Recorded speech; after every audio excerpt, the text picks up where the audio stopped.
성경을 보면은 이제 화려한 조명을 받으면서 무대의 중심에 서는 누가 봐도 정말 대단하고 또 주목할 만한 그 인물이 있는가 하면 묵묵히 그들의 길을 예비하고 뒤에서 받쳐주는 역할을 하는 사람도 있습니다. 우리는 베드로의 열정, 또 사도 바울의 지성, 또 요한의 사랑, 그런 것들을 이분들을 더 특별히 기억하지만 그들 곁에 늘 함께했지만 그늘에 늘 가려져 보이는 듯한 사람도 있죠. 시몬 베드로의 형제 안드레입니다. 오늘은 안드레에 대해서 살펴봅니다. 안드레는 복음서에서 거의 이 베드로의 형제 안드레 이렇게 그 아무개의 형제 이런 수식어와 함께 등장을 합니다. 베드로처럼 수천 명 앞에서 설교하지 않았고요. 요한처럼 요한계시록과 같은 장엄한 환상과 계시를 기록한 사람도 아닙니다. 그러나 안드레는 하나님 나라가 확장되어가는 과정에서 빠질 수 없는 역할을 감당했습니다. 그는 한마디로 연결하는 사람이었습니다. 하나님의 은혜가 한 개인을 통해서 공동체로 흘러가는, 또 이 안드레를 통해서 누군가 주님을 만나게 되는 통로요 연결하는 사람으로 쓰임을 받았습니다. 오늘 우리는 안드레의 삶을 통해서 누군가 주목하지 않아도 보이지 않는 곳에서도 헌신하는 것이 얼마나 중요한 가치를 가진 일인가 하는 것을 우리가 함께 살펴보길 원합니다. 안드레는 본래 세례 요한의 제자였어요. 이스라엘이 영적으로 침체되고 또 로마의 압제 아래에 신음하던 시절에 많은 사람들이 정치적 해방의 구호를 외칠 때 안드레는 이 정치적인 구호가 아니라 구원을 갈망하던 경건한 그 유대인 중에 한 사람이었습니다. 요한복음 1장 35절에서 37절에 안드레가 처음 등장하는데, 또 이튿날 요한이 자기 제자 중 두 사람과 함께 섰다가 예수께서 거니심을 보고 말하되 보라 하나님의 어린 양이로다. 두 제자가 그의 말을 듣고 예수를 따르거늘. 여기 세례 요한의 두 제자가 나오는데 한 사람은 요한 자신입니다. 요한이 요한복음에서는 요한 자신을 그냥 한 사람, 어떤 그 자기 이름을 이야기하지 않아요. 그리고 다른 한 사람은 안드레입니다. 안드레는 영적으로 민감한 사람이었어요. 스승 세례 요한이 예수를 가리켜서 하나님의 어린 양이다라고 선포했을 때 안드레는 미련 없이 스승을 떠나 예수를 따랐습니다. 인간적인 그 의리라든가 그런 것보다 하나님의 진리를 최우선적으로 여겼던 사람이 바로 안드레였습니다. 안드레가 예수님을 알아본 것은 하나님께서 세례 요한의 증언을 통해서 안드레의 마음을 열어주셨기 때문이었습니다. 안드레는 예수님을 찾아가서 랍비여 어디 계시오니까 라고 물었습니다. 38절에서 이어서 40절 말씀 보시면은 예수께서 돌이켜 그 따르는 것을 보시고 물어 이르시되 무엇을 구하느냐 이르되 랍비여 어디 계시오니까 하니 랍비는 번역하면 선생이라. 예수께서 이르시되 와서 보라. 그러므로 그들이 가서 계신 데를 보고 그날 함께 거하니 때가 10시쯤 되었더라. 요한의 말을 듣고 예수를 따르는 두 사람 중에 하나는 시몬 베드로의 형제 안드레라. 이렇게 되어 있습니다. 그러니까 안드레가 예수님을 세례 요한으로부터 저가 하나님의 어린 양이다 라는 소개를 받고서 즉시 예수님을 따라서 예수님과 대면했을 때 예수님이 돌이켜서 무엇을 구하느냐라고 물으셨고, 안드레가 했던 말은 랍비여 어디 계시오니까 라고 물었죠. 이것은 단순히 예수님이 머물고 계신 이 주소지를 묻는 것이 아니라 예수님을 찾아가 스승과 함께 머물며 그의 삶과 가르침을 배우겠다라고 하는 결단과 요청을 의미하는 것이었어요. 당신은 어떤 분이시며 제가 당신과 함께 시간을 보내며 당신이 말씀하시는 그 삶의 그 방식을 배우도록 허락해 주십시오 라는 의미의 동행의 요청이었던 거예요. 그러니까 당신으로부터 배울 수 있도록 허락해 주십시오. 주여 어디 계시오니이까, 랍비여 어디 계시오니이까. 이에 예수님은 와서 보라 라고 초대를 하셨고, 예수님께서 머무시는 갈릴리의 한 마을 가버나움에 예수님의 집으로 가서 유대 시간으로는 10시, 우리 방식으로는 오후 4시부터 그날 종일 함께 예수님과 머물러 있었는데, 이날 시작된 그 주님과의 대화는 안드레의 인생을 완전히 송두리째 바꿔 놓았던 것입니다. 근데 그는 구약이 예언해 온 메시아, 모든 인류의 죄를 대신 지실 참된 하나님의 어린 양이었다라는 것을 확신케 되었어요. 그래서 요한은, 이 요한복음의 기록자인 요한은 자신과 안드레가 예수님을 처음 만났던 시간이 제10시, 10시였다라는 생생한 증언을 기록을 함으로써 예수님과의 전 만남과 인격적인 교제가 모호한 구름 위를 걷는 것이 아니라 시공간 안에서 실제로 이루어진 역사적 사실이라는 것을 증언하는 것이죠. 주님은 우리를 모호하고 추상적이고 관념적인 사상의 세계로 초대하지 않으셨습니다. 와서 보라라고 하는 주님의 초대장은 지금 내가 밥을 먹고 일을 하고 누군가 만나고 갈등하고 울고 웃고 고민하고 또 문제를 겪고 또 딛고 일어서는 우리의 구체적인 시공간 안에서 주님과의 만남과 우리의 삶의 변화가 이루어지는 것이라는 것입니다.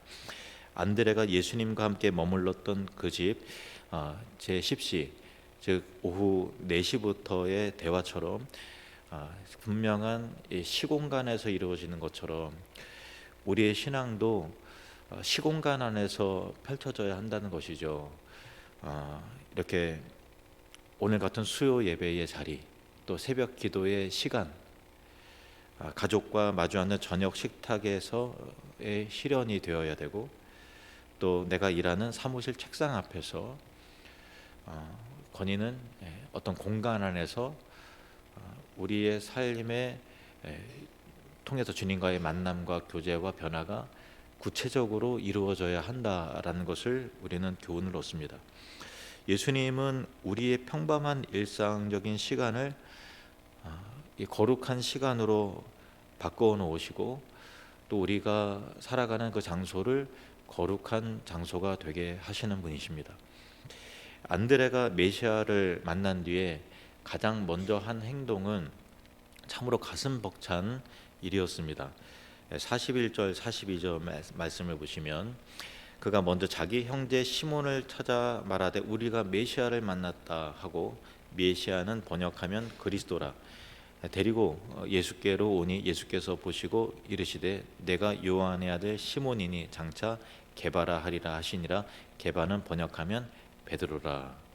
예수님을 만난 안드레는 마음이 정말 뜨거웠어요. 그래서 그 넘치는 기쁨을 이기지 못해서 곧장 자기 형인 베드로를 찾아가서 우리가 메시아 만났어, 이렇게 이 소식을 바로 가서 알리는 거예요. 여기서 우리는 안드레가 가진 이 전도자의 열정과 순수한 그 마음을 우리는 확인하게 되죠.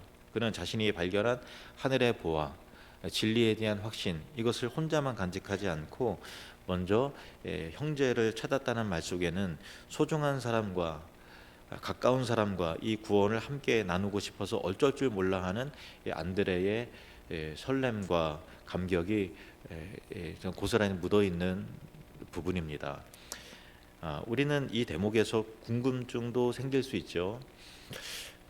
아니 베드로가 갈릴리 바다에서 그물을 내리고 고기를 잡을 때 그때 예수님 처음 만난 거 아니었나? 베드로를 통해서, 안드레를 통해서 베드로가 예수님을 만났나? 이런 약간 뭐가 먼저 있었던 거지? 라고 하는 의문도 들 수 있죠. 그렇습니다. 근데 그때는 이 갈릴리에서 이 배에서 예수님을 만났던 때는 베드로가 모든 것을 버리고 주님을 전적으로 따르기로 결단한 사명으로서의 부르심의 첫 장면이었다면, 오늘 본문은 안드레를 통해서 만난 그 본문은 그보다 먼저 앞서서 일어난 인격적인 첫 만남이 어땠는가를 보여주는 대목입니다. 안드레가 다리가 되어서 형 베드로를 예수님께 처음 소개해 주었기 때문에 그때 예수님께서 너는 장차 게바라리라 베드로라 할 것이다 라고 말씀하셨고, 얼마 후에 갈릴리 바다에서 주님이 부르실 때 베드로가 주저없이 그물을 버려두고 따를 수 있게 된 것이죠. 안드레는 베드로를 설득하려고 길게 설명하거나 논쟁하지 않고요, 그냥 담담히 말하는 거예요. 야, 우리가 메시아를 만났다. 하나님의 어린 양을 만났어. 이 명확한 고백 하나로 그를 예수님께 데리고 왔습니다. 훗날 기독교 역사의 거목이 될 베드로가 예수님께 연결되는 그 뿌리에는 이처럼 안드레라고 하는 보이지 않는 통로가 있었던 거예요. 우리가 가장 임팩트 있는 그 갈릴리에서 예수님 직접 만나서 주여 나를 떠나소서 나는 죄인으로소이다라고 하는 사명으로서의 부르심이 굉장히 강렬해서 그것만 기억하고 있지만, 그 이전에 동생 안드레를 통해서 베드로는 예수님과의 인격적인 첫 만남을 가졌던 것이죠. 그래서 하나님은 베드로를 크게 들어 쓰셨지만 그 위대한 역사의 첫 단추는 베드로의 형제 안드레의 소박한 손길을 통해서 그 단추를 끼우셨다라는 것입니다. 사실 이것은 오늘 우리에게 큰 위로와 감동을 주죠. 우리 모두가 베드로처럼 수천 명 앞에 서는 설교자가 될 수 없죠. 하지만 누구나 안드레처럼 곁에 있는 사람을 주님께로 안내하는 길잡이, 통로, 매개체가 될 수 있다는 사실입니다. 안드레는 형제의 그늘에 가려지는 것을 서운해하지 않았어요. 오히려 베드로가 주님 안에서 개바, 즉 반석으로 다듬어져 가고 성장해 가는 과정을 곁에서 묵묵히 지켜보며 함께 기뻐했습니다. 사실 우리가 누군가를 변화시켜야 한다는 강박을 가질 필요는 없어요. 안드레가 그랬던 것처럼 그저 내가 만난 주님을 담담히 들려주는 거죠.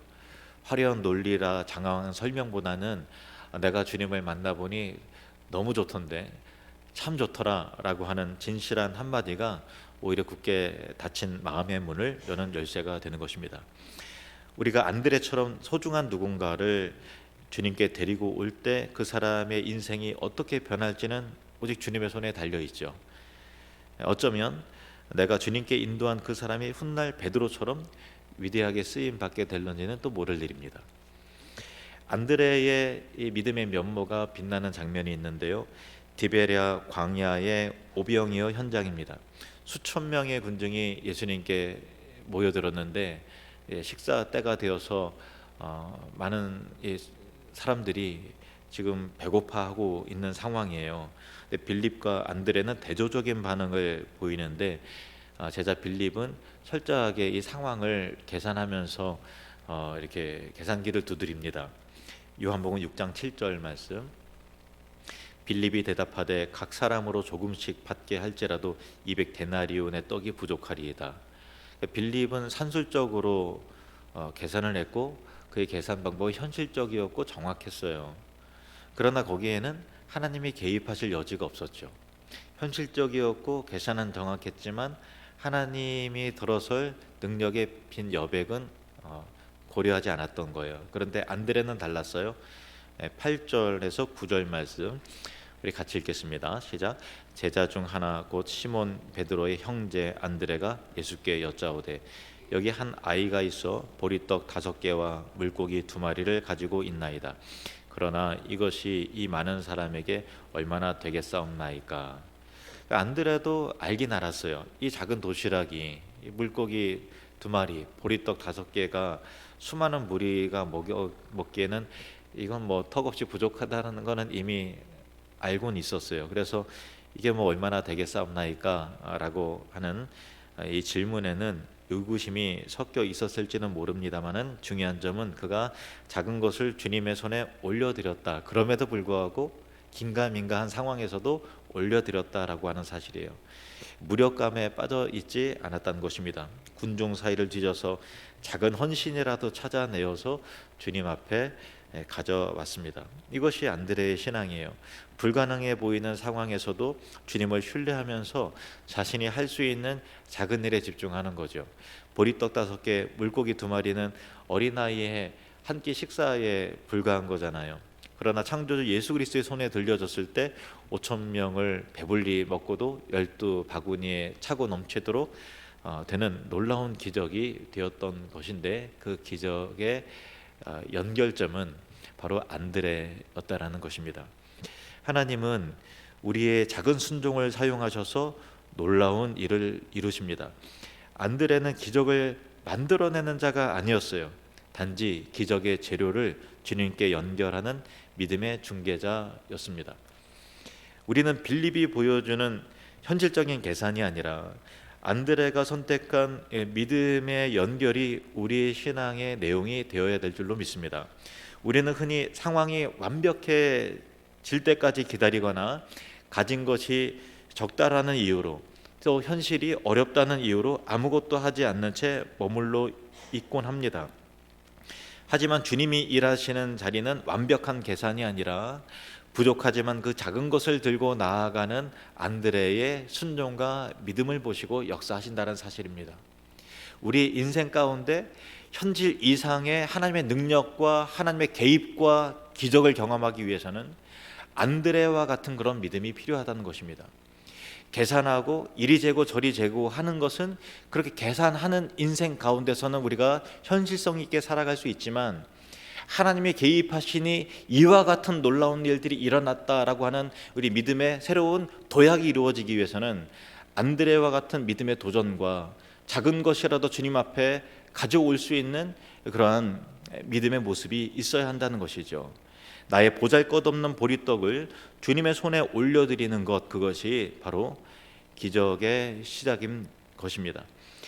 안드레의 마지막 행적은 예수님의 생애 마지막 주간에 예루살렘에서 일어나게 되는데, 명절을 맞아 예배하러 온 사람들 중에 대부분의 다 유대인들이고 헬라파 유대인들, 그러니까 디아스포라 유대인들이 많았는데, 그 중에 이방인들, 헬라인들이 몇 사람이 절기를 지키러 왔다가 예수님을 만나기 위해서 만나고 싶어하는 거예요. 그들은 먼저, 이 헬라인들은 빌립에게 요청을 했지만, 빌립은 이 당혹스러운 상황 앞에서 친구였던 안드레에게 달려와서 의논합니다. 야, 이 헬라인이 예수님, 이방인이 예수님 만나고자 하는데 이 참 당황스러운데 이거 어떡하냐, 이렇게 말하는 거죠. 왜냐하면 유대인에게 이방인은 너무나 부정한 존재였기 때문에 선뜻 주님 앞에 데려가기가 보는 시선도 있고, 또 이게 뭐 어떻게 어떤 양상으로 펼쳐질지 몰라, 이게 머뭇거리고 갈등하고 망설여졌기 때문인 것입니다. 그런데 안드레는 달랐어요.